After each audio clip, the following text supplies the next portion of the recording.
大家好，我是带着你技能的话筒的阿拉斯加偏偏，今天说一说国产悬疑片《催眠大师》。小白是一个业内有名的心理医生，光看发型你就知道他在这个领域有多强了。今天小白正在高效推广他的催眠疗法，一种叫恍惚催眠，眼睛一闭一睁，病就治好了；另一种叫清醒催眠，眼睛不用闭也不用睁，病同样可以治好。好可气了。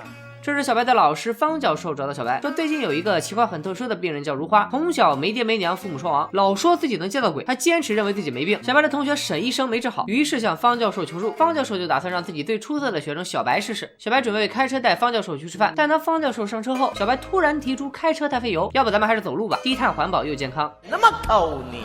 几天后，小白下了班准备回家睡觉，助理却说外面还有一个病人在等，就是方教授说的那个叫如花的女人。小白看了看如花的资料，发现上面并没有照片。他来到门外，如花正背对着自己看一个钟表，非说这表走慢了，然后强行把指针往后拨了3分钟。小白把如花请进了房间，如花开门见山第一句就说自己没有病，她真的见到了鬼。一次是在自家床底下看到了楼下的李婆婆，深更半夜非要跟自己玩玻璃球，等下楼一看却发现李婆婆前2天去世了，家人正在找房产证。如花根据李婆婆的提示，果然在天花板上发现了房产证。还有一次是在马路上看到了一个神出鬼没的小女孩，她似乎有意暗示如花让她记住一辆公交的车牌号，后来才知道那天晚上发生了车祸，一个小女孩被撞死，肇事车辆就是那辆公交车。小白当然不信，他说真要有鬼，咱们这片子肯定不过审啊。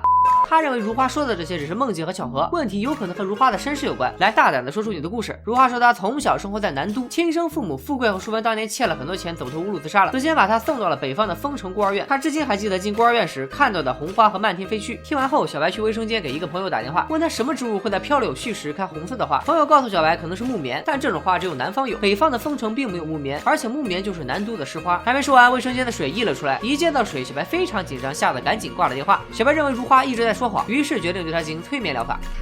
1、2。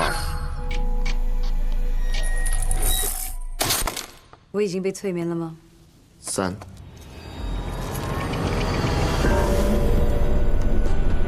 催眠后，小白问如花看到了什么。如花说有一个502房间，还有一片水池，一座桥。小白一边记录一边觉得奇怪，此时一抬头却发现自己也进入了如花的梦境中，还被如花推进了水池里。醒来后的小白被吓出了一身冷汗，他质问如花在搞什么鬼，如花却说自己啥也没干。这时朋友又打来电话，说如花的身世已经查清楚了，并发过来一份资料。他印象中同时见到红花和柳絮，不可能是在北方的丰城孤儿院，而是在南都孤儿院。也就是说，如花在南都的时候就已经是个孤儿了。富贵和淑芬根本就不是他的亲生父母，而是第一任养父母。如花是被他们再次遗弃了，老两口子没自杀，现在活得好好的。刘遗书说自杀是因为遗弃领养儿童要负法律责任。如花之前所说的鬼故事，无论是玩玻璃球还是和父母走散的小女孩，都跟她被遗弃的身世有关。现在还有一个问题没有解决，小白说如花一进门就在摸左手中指，很明显这是刚摘了订婚戒指之后的习惯，所以如花应该有个未婚夫。然后小白又对如花进行了催眠。8年前如花在孤儿院认识了未婚夫，两人一见钟情，准备领证。但在婚礼前夕，未婚夫出车祸身亡。如花相信自己能见到鬼，除了从小被遗弃之外，还有一个更重要的原因，那就是她想见到死去的未婚夫。小白说人死不能复生，这个世界上根本就没有鬼。好了，看来本期走进科学节目可以到此结束了。小白同志成功打倒了一切牛鬼蛇神，但是进度条告诉我们事情远没有这么简单。小白刚发表完自己的演讲，如花同志坐不住了。好，就算你说的都对，可你告诉我为什么你背后一直跟着2个人，他们一男一女，还浑身湿哒哒的？你是不是怕水？你是不是有个外号叫船长？你是不是手臂上全是疤？你是不是在自残？这一连串的夺命连环 call 直接把小白给问懵了。如花让小白回想自己讲过的几个故事，车祸、水、502房间，然后一把又把小白给推进了水里。这时镜头转到了502号酒吧，小白正春风得意的跟朋友喝酒，身边坐着小白的女朋友和他最好的兄弟，只有他们才知道小白的外号叫船长。喝嗨了之后，小白开车送他们回家，结果发生车祸，车冲到了河里，除了小白自己逃了出来，女朋友和好兄弟都因此丧命。但是如花是怎么知道这一切的呢？难道她真的能看到鬼？这时醒来的小白终于发现，眼前的如花正是自己的同窗好友，同样是心理医生的顾杰。小白再次被吓晕了过去。原来顾杰和小白都是方教授属下的高材生，这次被治疗的患者根本不是如花，而是小白自己。小白在那次车祸后就得了创伤性症候群，在这8年里，小白表面上装的没事，其实病情越来越严重，比如开车不敢载人，怕水，甚至自残。尽管病情越来越严重，但小白自己就是心理专家，一般人根本治不了他。小白的父母只好求助小白的老师方教授，而方教授就想到了另一个学生顾杰。因为小白虽然是恍惚催眠的高手，但顾杰专攻的是清醒催眠，可以让人在不知不觉中被治疗。所有人都在帮顾杰打掩护，而顾杰选的时机也正是小白准备下班，精力最透支、防御力最弱的时候。那小白为什么没认出顾杰呢？原来2人第一次在10钟前见面，顾杰背对着小白把指针调了3下，这3下就是催眠师数的1、2、3。当顾杰转过身来时，小白就已经被催眠了。因为小白怕水，所以顾杰在催眠中故意把他推下水，从而瓦解他的自信心，快速打破他的心理防线，掌握主动权。你可能要问了，为什么不找一个小白不认识的心理医生，而要找顾杰呢？镜头再次转向502酒吧，原来小白的好兄弟正是顾杰的未婚夫，是那天晚上顾杰自己也在。这个局就是给顾杰庆祝生日。后来顾杰有事一个人先走了，所以顾杰这些年也一直在内疚和自责。这个治疗过程不只是在治疗小白，也是在治疗顾杰自己。小白一直觉得自己害死了顾杰的未婚夫，期望能得到顾杰的原谅。故事的最后，两个人在夜色中原谅了彼此，也原谅了自己。本片由徐峥监制，陈正道导演，可以说是徐峥扶持新人导演的首部电影，在国产悬疑片中算是一部难得的佳作。电影的结构非常精巧，逻辑缜密，基本没什么漏洞。密闭空间类型和心理催眠题材，在国内算是一次不小的突破。道具、美术等细节上也都非常精致，加上现实和催眠的场景无缝衔接，带给观众非常棒的观影体验。之后，本片导演陈正道又拍了《记忆大师》，同样是一部很优秀的国产悬疑片。片片在去年也曾经解说过，感兴趣的小伙伴可以翻出来看一看。